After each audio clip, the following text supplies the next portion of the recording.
अस्सलाम वालेकुम। Novel सितमगर season 2 तहरीर नूर आसिफ पार्ट 2। सबसे पहले जिसने मेरा चैनल सब्सक्राइब नहीं किया उनसे गुजारिश है कि मेरा चैनल ज़रूर सब्सक्राइब करें और आप सबकी बहुत मेहरबानी होगी। मेरा चैनल ज़रूर सब्सक्राइब कर दीजिएगा और कमेंट्स में भी ज़रूर बताना है कि आपको नावल सितमगर सीज़न 2 का न्यू टर्न कैसा लगा।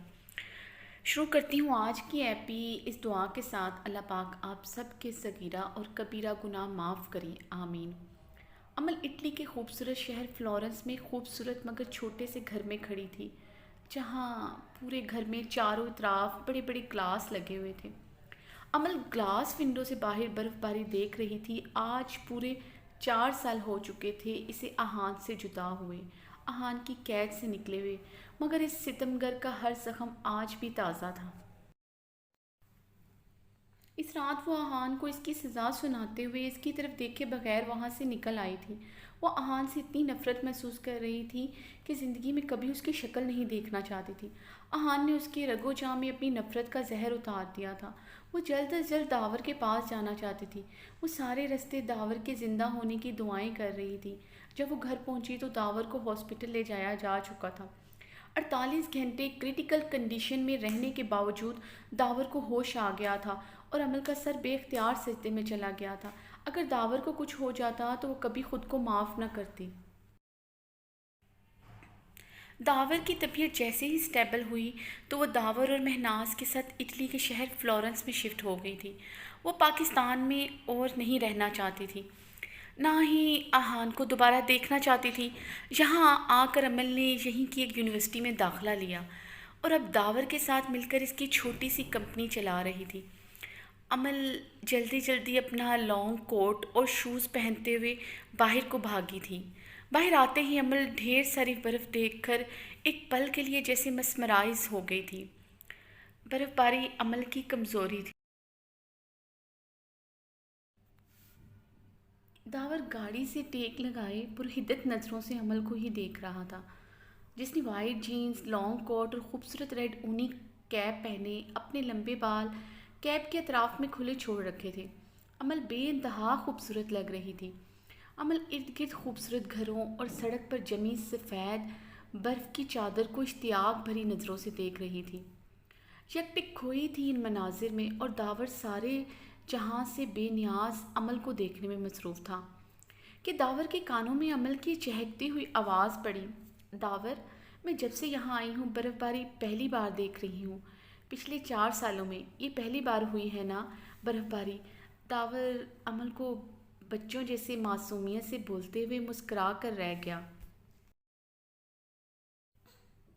जी, यहाँ कम ही बर्फ़बारी होती है। आप बहुत खुशकिस्मत हैं मादाम कि आपको ये मंज़र देखने का मौका मिला। दावर ने झुकते हुए अपना एक हाथ सीने पर रखते सर को हल्का सा खम करते हुए एक अदा से बोला तो अमल खिलखिलाकर हंस पड़ी।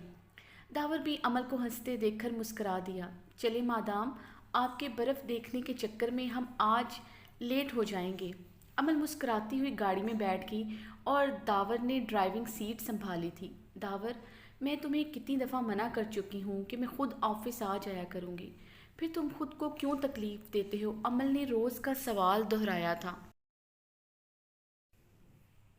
दावर अमल की बात पर मुस्कुराया। अगर तुम खुद आओगी तो मुझे इस बात पर तकलीफ़ होगी। वैसे भी मैं तुम्हारा ड्राइवर प्लस सब कुछ बनना चाहता हूँ, तुम एक मौका तो दो। प्लीज़ दावर, तुम अच्छी तरह जानते हो मुझे किसी भी रिश्ते पर एतबार नहीं है। मैं दोबारा ये सब कुछ दोहराना नहीं चाहती और ना ही मैं किसी पर एतबार कर सकती हूँ, अमल ने तल्खी से कहा। अमल, एक दफ़ा एतबार करके तो देखो, मैं तुम्हारी ज़िंदगी खुशियों से भर दूँगा। और अमल, हाल बहुत अच्छा है और मुस्तकबिल इससे भी अच्छा होगा। मैं तुम्हारी राह में खड़ा हूँ रोज़े अव्वल की तरह। प्लीज़ मुझे मायूस मत लटाओ। दावर मुल्तजी लहजे में बोला, मगर बहुत ज़ब्त के बावजूद दावर की आवाज़ नम हो चुकी थी। दावर, मेरा दिल एक कब्रिस्तान बन चुका है जहाँ सिर्फ किसी का मकबरा सज सकता है। इसमें आप अब मोहब्बत नहीं पंप सकती। मेरा दिल, मेरी रूह, मेरे जज्बात अब ग्लेशियर बन चुके हैं। मत टकराओ इससे। अमल, मैंने ग्लेशियर्स पिघलते देखे हैं, तुम भी पिघल जाओगी एक दिन। दावर पुरअज़्म लहजे में बोला। ग्लेशियर पिघलने से बहुत बड़े तूफान भी आते हैं दावर, जो सब कुछ बहा कर ले जाते हैं। क्यों खुद को बर्बाद कर रहे हो? अरूही अच्छी लड़की है, कितने सालों से तुम्हारा इंतज़ार कर रही है, थाम लो इसका हाथ। अमल ने सर्द सपाट लहजे में कहा। यकीनन अच्छी लड़की है, मगर वो अमल नहीं है, दावर ने मुस्कुराते हुए कहा। अमल ने गहरा सांस लिया था। इनकी रोज़ की बहस आकर एक ही बात पर ख़त्म हो जाती थी। दावर अपने मौक़िफ़ से पीछे हटने को तैयार न था और अमल अपने मौक़िफ़ से। अमल ने सीट से टेक लगाकर अपनी आंखें मूंदी थीं। आंटी कैसी हैं अमल? इतने दिन हो गए इनसे मुलाकात नहीं हुई। ठीक हैं, रोज़ तुम्हारा पूछती हैं और गिला कर रही थी तुम बाहर से चले जाते हो, अंदर नहीं आते। अमल ने बंद आंखों से ही जवाब दिया। दावर ने अमल को सीट से टेक लगाए आंखें मूंदे देखा तो गहरी नज़रों से इसके खूबसूरत चेहरे को दिल में उतारा। आज से 4 साल पहले जब वो अमल और महनाज को इटली लेकर आया तो अमल बिल्कुल खामोश हो गई थी, किसी से भी बात नहीं करती थी। दावर इसे आहिस्ता आहिस्ता ज़िंदगी की तरफ लाया। वो रोज़ घंटों अमल से बातें करता। अमल पहले हूँ हाँ में जवाब देती, फिर आहिस्ता आहिस्ता इससे बात करना शुरू हो गई। दावर के कहने पर अमल ने यूनिवर्सिटी में दाखिला लिया और अपनी पढ़ाई मुकम्मल की। अब वो दावर के साथ इसका ऑफिस संभाल रही थी। अमल, मेरा वादा है तुमसे, तुम्हारी ज़िंदगी में खुशियाँ फिर से भर दूँगा, तुम्हें फिर से एतबार करना सिखा दूँगा, तुम्हारे दिल के ग्लेशियर को पिघला दूँगा, वादा करता हूँ। हर तूफ़ान से खुद मुकाबला करूँगा, मगर तुम्हें आँच नहीं आने दूँगा। दावर दिल ही दिल में अमल से मुखातिब था। कैसी हो अरूही? अमल ऑफिस में दाखिल होते हुए बोली, जो अपने कैबिन में बैठी हुई थी। अमल और दावर को देखते हुए इनकी तरफ बढ़ी।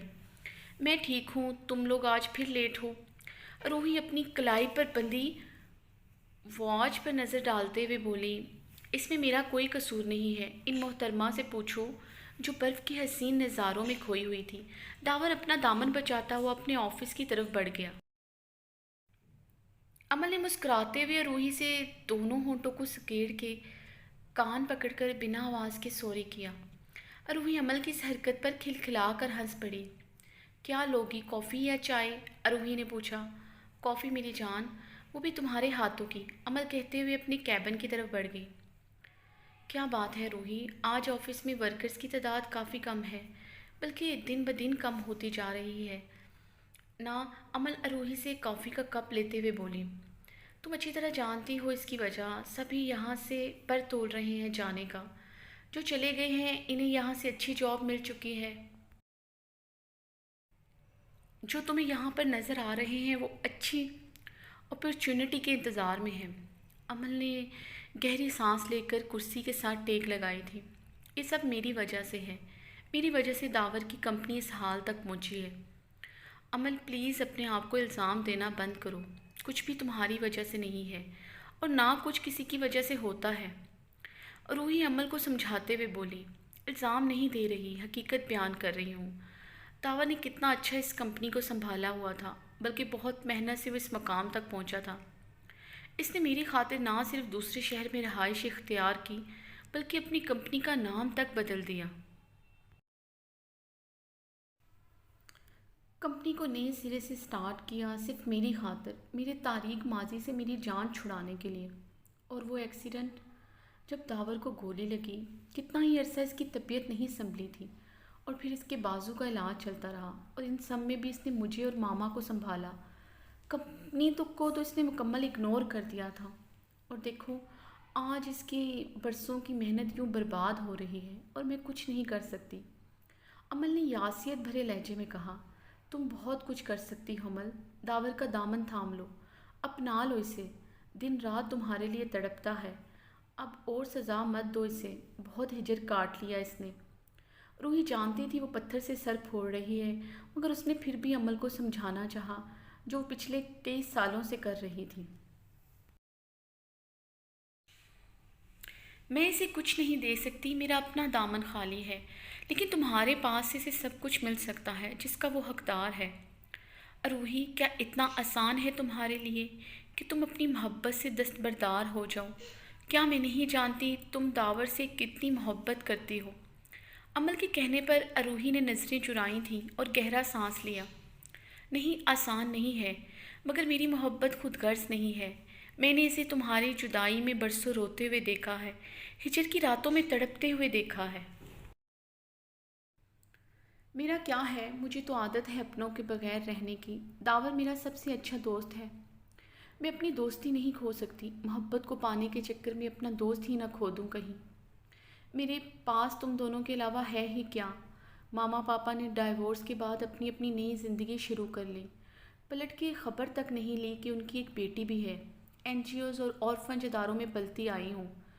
داور کے میری زندگی میں آنے سے مجھے اتنا اچھا دوست ملا جس نے ہر موڑ پر میری مدد کی، اور پھر تمہاری صورت میں اتنی اچھی بہن پلس دوست ملی، اور کیا چاہیے مجھے؟ بس میں تم لوگوں کو خوش دیکھنا چاہتی ہوں۔ روحی اپنی آنکھوں میں آئی نمی کو پرے دکھیلتے ہوئے بولی، ویسے کافی بہت اچھی بنائی ہے تم نے۔ عمل بات بدلتے ہوئے تو بولی تو روحی مسکرا کر رہ گئی۔ کاشف صاحب، یہ پروجیکٹ میرے لیے بہت اہمیت رکھتا ہے، آپ ڈیفرنٹ کمپنیوں سے کانٹیکٹ کریں، انہیں ڈیٹیل بھیجیں، اور وہ جو کوٹیشن دیں اس مطابق ان سے میٹنگ کا بندوبست کریں۔ پھر جو کمپنی صحیح لگے ان سے ڈیل فائنل کریں، مگر یہ کام جلد از جلد ہونا چاہیے۔ احان فائل پر نظر دوڑاتا ہوا اپنے مینیجر کاشف سے بولا۔ جی سر، جیسے آپ کہیں، میں آج ہی اس پر کام شروع کرتا ہوں۔ کاشف احان سے فائل لیتا ہوا احان کی اجازت سے آفس سے باہر آیا۔ احان نے آفس کی چیئر سے ٹیک لگائی تھی اور پھر انٹر کام اٹھا کر اپنی سیکرٹری شانزے کو اندر آنے کو کہا۔ دروازہ نوک کر کے شانزے اندر داخل ہوئی۔ جی سر، آپ نے بلایا تھا مجھے؟ احان نے شانزے کی طرف دیکھا اور پھر نظر پلٹنا ہی بھول گیا۔ احان ایک دم سے اپنی چیئر سے اٹھا تھا اور بے قراری سے شانزے کی طرف بڑھا۔ تم آ گئی میرے پاس، مجھے پتا تھا تم مجھے چھوڑ کر نہیں جا سکتی۔ احان بے قراری سے شانزے کے چہرے کو ہاتھوں میں بھرتا ہوا بولا۔ شانزے حیران ہو رہی تھی کہ آج احان سر کو کیا ہوا ہے، بلکہ احان کو خود کے اتنا قریب دیکھ کر دل بے تحاشا دھڑکنے لگا تھا۔ گھال بھاپ چھوڑنے لگے تھے۔ وہ کتنی محبت کرتی تھی احان سے، مگر احان اس کی طرف دیکھتا ہی نہیں تھا۔ وہ کتنی خوبصورت تھی، ہر کوئی اس کی خوبصورتی سے امپریس ہو جاتا تھا۔ بڑے بڑے اس کے آگے گھٹنے ٹیک دیتے تھے، مگر شان سے احان ملک کو اپنا دل دے بیٹھی تھی۔ وہ کتنی بھی کوشش کر لیتی، مگر احان اس کی طرف متوجہ نہیں ہوتا تھا۔ یہ بات شانزے کو اور آگ لگا دیتی اور وہ احان کے لیے اور تڑپنے لگتی۔ کبھی کبھی احان اس کو بہت عجیب نظروں سے دیکھتا، جیسے اسے پہچاننے کی کوشش کر رہا ہو۔ پھر وہ گڑبڑاتے ہوئے اپنی نظریں پھیر لیتا، مگر احان آج پہلی دفعہ اس کے یوں قریب آیا تھا تو دل کیسے نہ دگنی رفتار سے دھڑکتا، جو دل اس انسان کو اپنا دیوتا مان چکا تھا۔ احان اس کے چہرے کے ایک ایک نقش کو بے قراری سے اپنے لبوں سے چھونے لگا۔ شان سے آنکھیں بند کیے سرخ چہرے کے ساتھ احان کا لمس برداشت کر رہی تھی۔ احان کے لمس سے جیسے وہ معتبر ہو رہی تھی۔ احان نے شانزے کا چہرہ ٹھوڑی سے پکڑ کر اوپر کیا۔ شانزے نے اپنی آنکھیں کھولی تھیں۔ احان نے اس کی آنکھوں کو دیکھا اور ایک دم سے ہڑبڑاتے ہوئے پیچھے ہٹا تھا۔ تمہاری آنکھوں کا رنگ نیلا نہیں ہے۔ شانزے حیران ہوئی تھی۔ تم میری عمل نہیں ہو۔ احان نے ایک دم سے اپنا رخ پلٹا تھا اور اپنا ہاتھ زور سے اپنی میز پر مارا تھا۔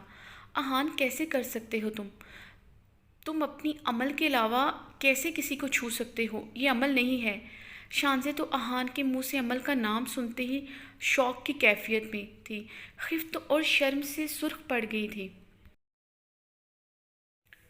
احان کے قریب آنے سے وہ خود کو آسمان کی بلندیوں تک محسوس کر رہی تھی۔ احان کے الفاظ نے اسے زمین پر لا پٹکا تھا۔ اسے خود پر غصہ آ رہا تھا کہ کیسے اس نے احان کو خود کے قریب آنے دیا۔ احانت، تذلیل اور شرم سے وہ زمین میں گڑی جا رہی تھی۔ اور یہ عمل کون ہے؟ کیا احان سر کی زندگی میں کوئی اور ہے؟ یہ سوچ کر تو وہ مرنے والی ہو گئی تھی۔ آئی ایم سوری مس شانزے، میں اپنے حواسوں میں نہیں تھا، آپ جا سکتی ہیں۔ شانزے آنکھوں میں آنسو لیے وہاں سے چلی گئی۔ احان نے جلدی سے اپنی میڈیسن ڈراور سے نکال کر لی تھی۔ آج کتنے ہی دنوں بعد عمل کا لوین پھر سے حقیقت کا روپ دھار کر اس کے سامنے آیا تھا۔ احان نے میڈیسن لے کر کرسی کے پشت کے ساتھ ٹیک لگا کر آنکھیں موند گیا۔ کہاں ہو امل؟ کب تم میرے سامنے میرا خیال نہیں حقیقت بن کر آؤ گی؟ کب امل؟ احان کی آنکھوں سے آنسو رواں ہو گئے تھے۔